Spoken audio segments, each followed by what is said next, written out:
Sejak umur 2 tahun dia mulai bertanya tentang semua hal. Oke. Masalahnya adalah apakah dia disumbat atau tidak. Dan masalah berikutnya adalah apakah dia berani menyampaikan atau tidak. Jadi sebenarnya nalar kritis itu, saya mohon maaf, apakah Akang punya anak kan? Punya.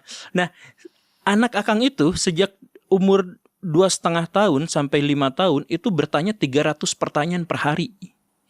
Ini apa, itu apa, kenapa ini begitu, kenapa itu begitu. Nalar kritis kita tuh berkembang.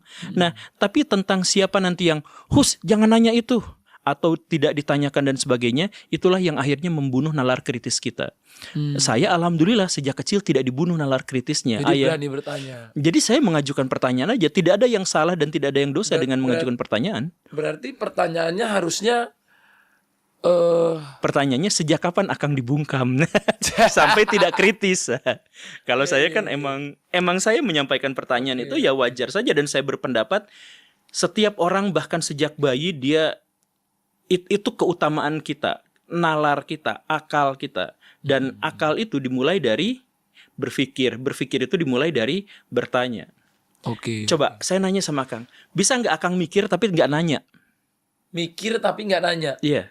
Ataupun nanya tapi nggak mikir gitu. Bukan, jadi mikir itu proses tanya jawab dalam otak. Oke, jadi aku mikir tapi nggak nanya. Misalkan gini, mikir, aduh kenapa ya gaji saya turun? Kan itu mikir kan? Mikir. Nah, mikir itu dimulai dari pertanyaan. Oke, kita mikir. Entar saya mau olahraga apa enggak ya? Nah itu kan mikir. Mikir. Nah, jadi kalimat berpikir itu biasanya dimulai dari pertanyaan. Makanya anak-anak di Indonesia masalah utamanya adalah ketika dia bertanya kepada orang tuanya, mama ini apa, kenapa ini begitu dan sebagainya. Dari 300 pertanyaan per hari itu kebanyakan dibungkam, dan akhirnya ketika masuk sekolah guru-guru bertanya, ada yang mau ditanyakan, semua anak diam. Bahkan ketika mereka ingin bertanya, mereka takut bertanya.